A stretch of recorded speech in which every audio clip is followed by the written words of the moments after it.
कुछ नहीं आता है, इसीलिए वो इतना हेजिटेट कर रहा है।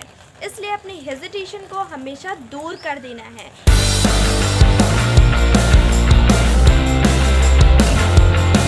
Welcome to Falcon Online Academy. My name is Jia Moore and I belong from Uttar Pradesh, Basti. I study in class 8 and I am 12 years old. दोस्तों, आज मैं आप लोग को बताने वाली हूँ कि अपनी टीचिंग स्किल को कैसे डेवलप करें, क्योंकि काफ़ी टीचर्स तो हो जाते हैं लेकिन उनको ये नहीं पता होता है कि हम टीचिंग कैसे करें, मतलब खुद की टीचिंग में डेवलपमेंट कैसे लाएं। और जब तक आपकी टीचिंग स्किल बेस्ट नहीं रहेगी तब तक आपकी स्पीकिंग स्किल भी बेस्ट नहीं हो सकती है दोस्तों। इसलिए फर्स्ट ऑफ ऑल हमें टीचिंग स्किल सीखना ज़रूरी है। तो without waste the time let's start this video.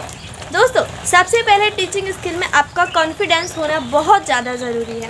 अगर आप में कॉन्फिडेंस है कि हाँ मैं जो भी पढ़ा रही हूँ या फिर जो भी पढ़ा रहा हूँ वो करेक्ट है, तो ये बहुत बढ़िया बात है। दूसरी चीज़, अगर आप मैथ के टीचर हैं तो आप जो भी क्वेश्चन को सॉल्व कर रहे हैं आपके अंदर ये कॉन्फिडेंस होना चाहिए कि इसके बारे में मैं बहुत अच्छी तरीके से जानता हूँ और मैं इसको बच्चों को एक्सप्लेन करके बता सकता हूँ। तीसरी चीज़ यहाँ पे ज़रूरी होती है कि आप बता तो रहे हैं कॉन्फिडेंस के साथ, लेकिन उसके बावजूद भी काफ़ी लोगों को हेजिटेशन होने लगती है। उन्हें ये तो पता है हम सही कह रहे हैं लेकिन हिचकिचाहट होती है, जिससे बच्चे ये समझते हैं कि इस टीचर को कुछ नहीं आता है, इसीलिए वो इतना हेजिटेट कर रहा है। इसलिए अपनी हेजिटेशन को हमेशा दूर कर देना है। आप कोई भी वर्क कर रहे हैं, हर एक चीज़ में हेजिटेशन बिल्कुल भी नहीं रहना चाहिए। एंड नेक्स्ट यहाँ पे टॉपिक ये चीज़ है कि कभी कभी क्या होता है कि बच्चे भी उनको समझ में नहीं आता है, उसके बावजूद वो बोल देते हैं यस सर मुझे समझ में आ गया, यस आई अंडरस्टूड। तो इसका क्या रीज़न होता है कि वो बच्चे आपसे डरते हैं। तो बच्चों को डराना नहीं है, मतलब उनको मारना नहीं है। सबसे पहली बात तो ये है, जब आप बच्चों को मार देते हैं तो दब जाते हैं आपकी नज़रों में।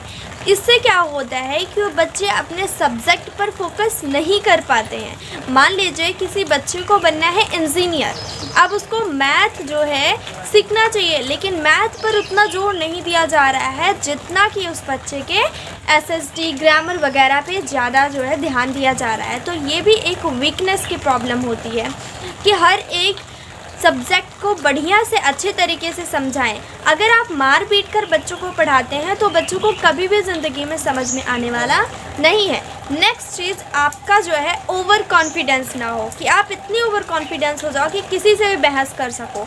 ऐसा बिल्कुल भी नहीं होना चाहिए। कभी कभी क्या होता है कि बच्चों को कोई टीचर दूसरी तरीके से समझाया रहता है, दूसरा टीचर जब आता है उसको दूसरी तरीके से समझा देता है। तब इसमें बच्चे बोलते हैं नहीं सर आप गलत हो, सेकंड टीचर को बोलते हैं आप गलत हो। काफ़ी टीचर्स ओवर कॉन्फिडेंस में आकर बोलते हैं अरे तुम कैसे बोल रहे हो, मैं गलत हूँ, मैंने जो है ITI की है, मैंने MBBS की है, तुम कैसे बोल सकते हो ये गलत है, ये मैं बिल्कुल सही पढ़ा रहा हूँ। तो ये आपको कभी नहीं बोलना है। उस बच्चे से बोलना है कि आप बताओ सही तरीका क्या है, आपके टीचर ने आपको किस तरीके से पढ़ाया था। फिर जो भी उनके टीचर ने पढ़ाया था, अगर वो हाँ, क्योंकि एक ही क्वेश्चन के कई आंसर भी हो सकते हैं, आंसर सेम आ सकता है लेकिन मेथड अलग अलग हो सकता है, तो आप बता सकते हैं उनको कि ये मेथड दूसरा है और जो मैं मेथड बता रहा हूँ या बता रही हूँ ये दूसरा है। तो ये चीज़ ध्यान देनी है। एंड लास्ट में ये कहूँगी कि कभी भी बच्चों से बहुत ज़्यादा ओवर कॉन्फिडेंस होकर ना बात करें कि अरे मैं टीचर हूँ, तुम कौन हो, तुम उठ जाओ, ऐसा बिल्कुल भी नहीं करके बात करना है। इससे क्या होता है कि बच्चे जो है आपकी नज़रों में एक बैड स्टूडेंट बन जाते हैं गुड स्टूडेंट के बजाय, और वो कभी बनना भी नहीं चाहते हैं गुड स्टूडेंट, खासकर आपकी नज़रों में। तो अपनी टीचिंग स्किल्स को डेवलप करने का ही तरीका है कि आपके अंदर कॉन्फिडेंस होना चाहिए, हेजिटेशन बिल्कुल भी नहीं होना चाहिए, ओवर कॉन्फिडेंस कभी ना हो, बच्चों को मारे पीटे नहीं। तो आज का वीडियो यहीं पे एंड होता है। Thank you so much everyone.